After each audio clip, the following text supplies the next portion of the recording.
जय हिंद दोस्तों, स्वागत है आपका अपने YouTube चैनल एग्जाम अचीवर्स में, जहां पर हम आप लोगों के लिए अग्निवीर टेक्निकल की क्लासेस चला रहे हैं। तो फ्रेंड्स, इस क्लास में आज हम आपके लिए लेकर आए हैं टेक्निकल का टेस्ट पेपर, पूरा कंप्लीट टेस्ट पेपर 50 क्वेश्चंस का यहां पर मैं आपको सॉल्व कराऊंगी आसान ट्रिक के साथ और ईजी मेथड के साथ। तो चलिए इस टेस्ट पेपर को मेरे साथ सॉल्व करते जाइए और आपकी एग्जाम की तैयारी को बिल्कुल पक्का कर लीजिए। और फ्रेंड्स, इस पेपर की जो PDF है मैं टेलीग्राम चैनल पर डाल दूंगी, वहाँ से आप चेकआउट कर सकते हैं। चैनल की लिंक आपको डिस्क्रिप्शन में मिल जाएगी। लेकिन उससे पहले अगर आप चैनल पर नए हो तो सब्सक्राइब करना ना भूलें, नोटिफिकेशन बेल को प्रेस कर लीजिए ताकि लेटेस्ट वीडियो की नोटिफिकेशन आपको मिल सके।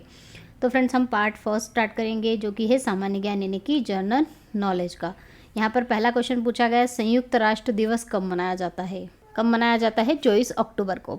नेक्स्ट क्वेश्चन है, राज्यसभा की बैठक को कौन संबोधित करता है? तो फ्रेंड्स, कौन संबोधित करता है इसे? उपराष्ट्रपति। कथकली किस राज्य से संबंधित है? तो फ्रेंड्स, कथकली किस राज्य से संबंधित है? केरल का ये डांस है। पश्चिमी तट पर सबसे बड़ा प्राकृतिक बंदरगाह कौन सा है? फ्रेंड्स, मुंबई।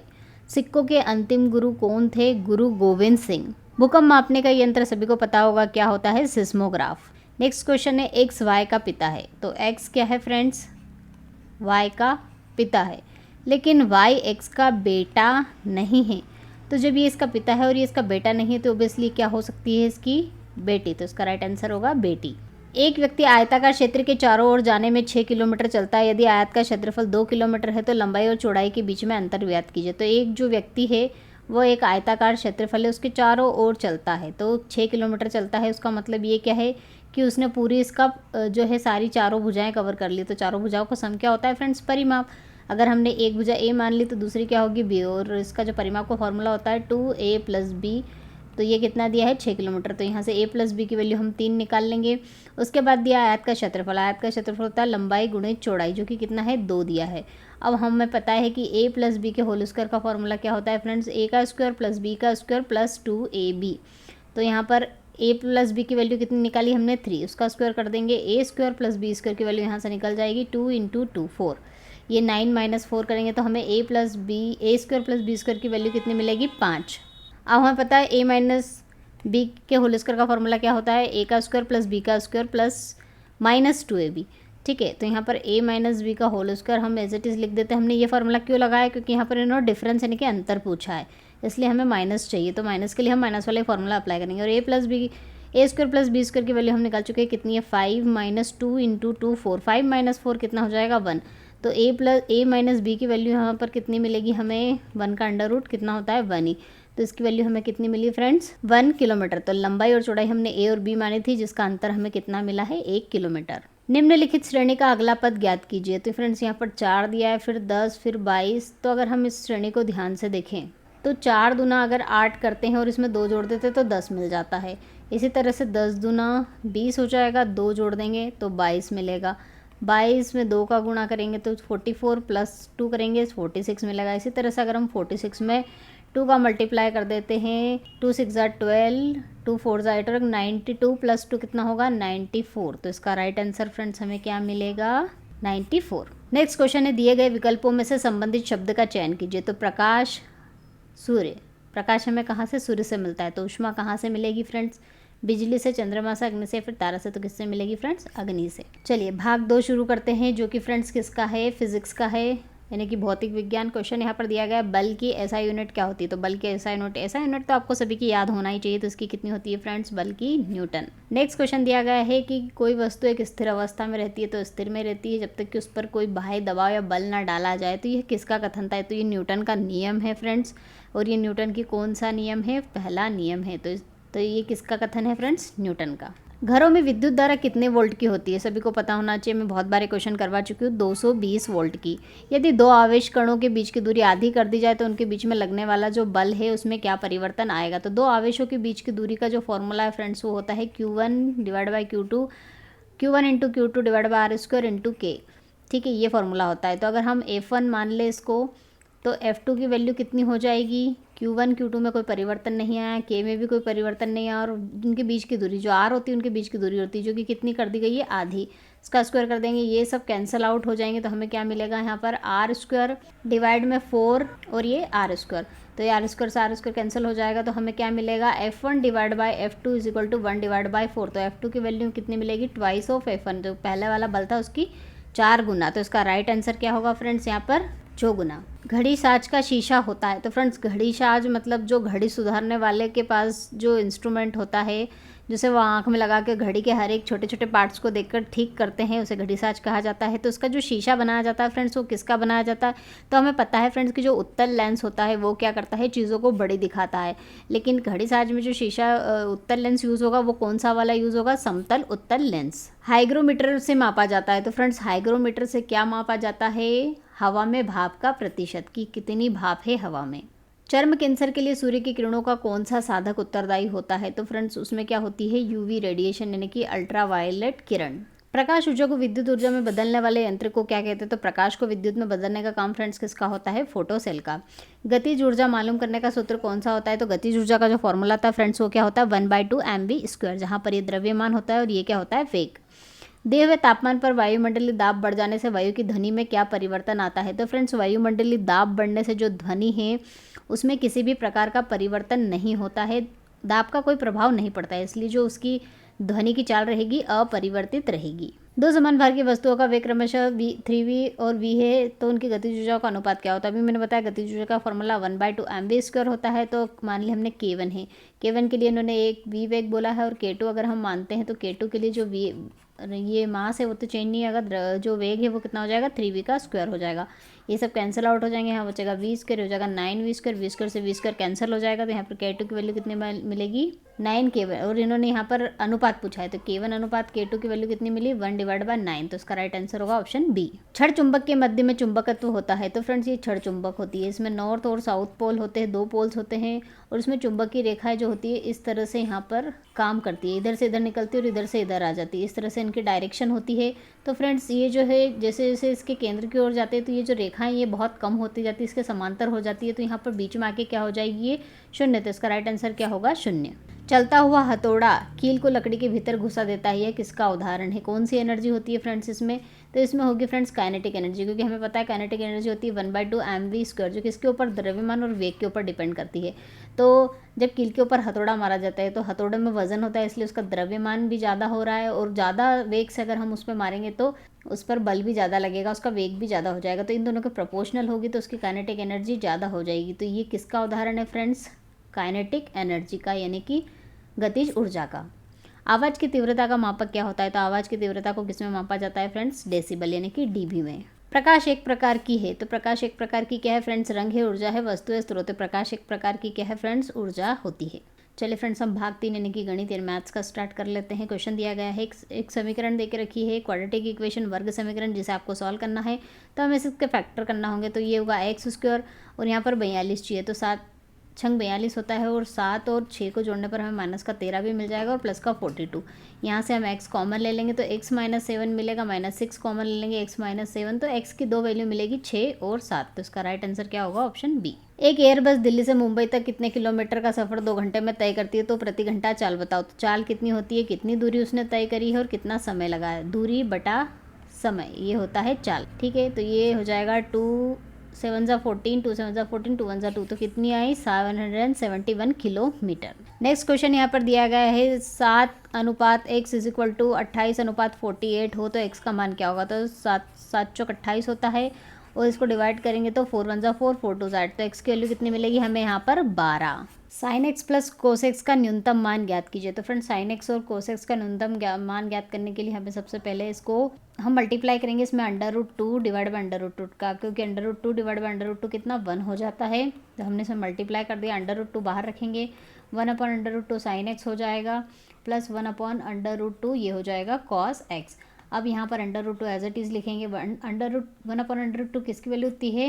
ये होती है cos π/4 की, और sin x plus cos x, और ये हो जाती है sin π/4 की। एक बार हमने sin की वैल्यू में लिख लिया, एक बार cos की। sin π/4 cos π/4 दोनों की वैल्यू 1/√2 होती। ये हो जाएगा sin a प्लस b का फॉर्मूला, क्योंकि sin a प्लस b का फॉर्मूला होता है sin a cos b, cos a sin b, और ये √2 एज इट इज़ लिखा। अब ये मान लिया हमने एक फंक्शन है, तो इस फंक्शन की मिनिमम वैल्यू कब होगी फ्रेंड्स? साइन पे होगी, और साइन की जो मिनिमम वैल्यू होती है वो -1 होती है, इससे कम इसकी वैल्यू नहीं होती है। तो -1 होगी, तो इस फंक्शन की वैल्यू अगर हम -1 लिख देते हैं तो इस फंक्शन की मिनिमम वैल्यू कितनी आ जाएगी यहाँ पे? -√2। तो इसका राइट आंसर क्या होगा? Option B. यदि वर्ग का क्षेत्रफल 484 वर्ग सेंटीमीटर है तो इसका परिमाप कितना होगा। तो वर्ग के क्षेत्रफल का फॉर्मूला फ्रेंड्स क्या होता है, ए स्क्वायर, जिसकी वैल्यू कितनी दी है 484। तो 484 को अगर हम ब्रेक करते हैं तो इसको ब्रेक करने का तरीका एक ये भी है, किस तरह से आप इसको डिवाइड करते जाओ। 2 2 4, 2 4 2 2 4, 2 1 2 2 2 4, 2 1 2, ये 11 21 होता है।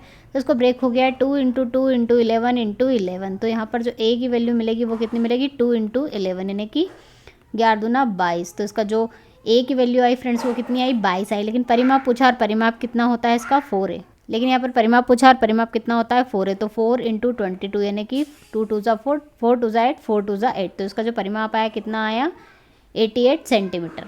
यहाँ पर सीरीज दे के रखी है 12 + 22 + 32 + 42 और इसका आपको सॉल्यूशन निकालना है। तो एक इजी मेथड भी ये है कि इन सभी को आप जोड़ दीजिए तो आपका आंसर आ जाएगा।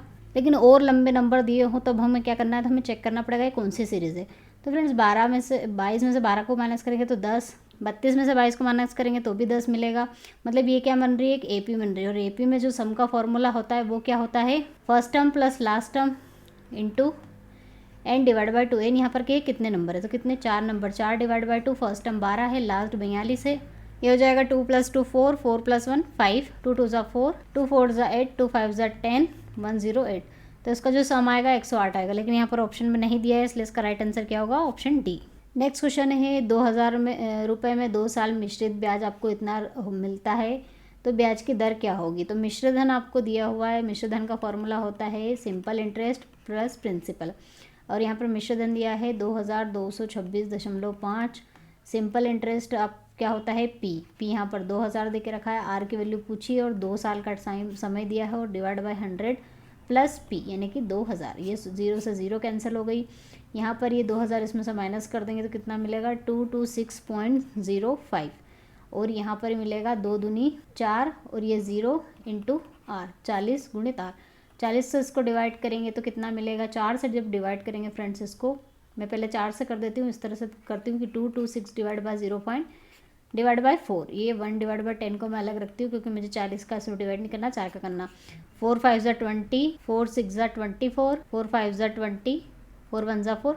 तो लगभग कितना मिलेगा 56.51 डिवाइड बाय 10। और इसको और अगर मैं राउंड ऑफ करूँ 10 पॉइंट लगा के तो 5.651। तो 5.6 लगभग किससे मैच कर रहा है, ये 5.25 कम हो जाएगा, 6 ज़्यादा हो जाएगा। तो इसका आंसर क्या होगा, ऑप्शन सी यानी कि 5.5। 20 पुरुष एक काम को 39 दिन में कर सकते हैं तो 26 पुरुष उस काम को कितने दिनों में करेंगे। तो हमें पता है M1 D1 T1 is equal to होता है M2 D2 T2। M1 की वैल्यू यहाँ पर पुरुष है, मेन है, वो 20 है। दिन कितने हैं 39 डेज, टाइम नहीं दिया उसको छोड़ दीजिए। M2 26 है और D2 यहाँ पर पूछा है तो ये कितना होगा 13 2 ज़ा 26, 13 3 ज़ा 39, 2 1 ज़ा 2, 2 10 ज़ा 20, 3 10 ज़ा 30। तो जो D2 की वैल्यू मिली वो कितनी मिली 30। तो कितने दिनों में कंप्लीट कर देंगी 30 दिन में। नेक्स्ट क्वेश्चन है 2 इक्वेशन दे के रखी है और इसमें आपको x का मान निकालना है। तो हमें पता है 2 इक्वेशन कैसे सॉल्व की जाती है, उनको हम इस तरह से लिख लेते हैं। ये हो जाएगी 3x - 4y is equal to 1। तो हम इसमें अगर 2 का मल्टीप्लाई कर देते हैं ऊपर वाले इक्वेशन में से और इसमें इसको माइनस कर देते तो ये y कैंसिल आउट हो जाएगा और x की वैल्यू मिल जाएगी। तो ये हो जाएगा 3 2 ज़ा 6, 2 3 ज़ा 6, 2 2 ज़ा 4, 46 - 2 2 ज़ा 4y, ये x है। और ये हो जाएगा 45 दूना 90 और 3x - 4y is equal to 1। इन दोनों को अगर हम माइनस कर देते हैं तो ये हट जाएंगे, इसमें से इसको माइनस करेंगे तो कितना होगा 43x इज इक्वल टू 89।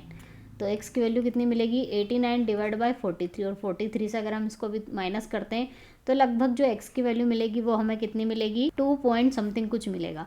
तो इसका मतलब ये है कि राउंड फिगर करके इसकी जो वैल्यू मिलेगी कितनी मिलेगी फ्रेंड्स 2।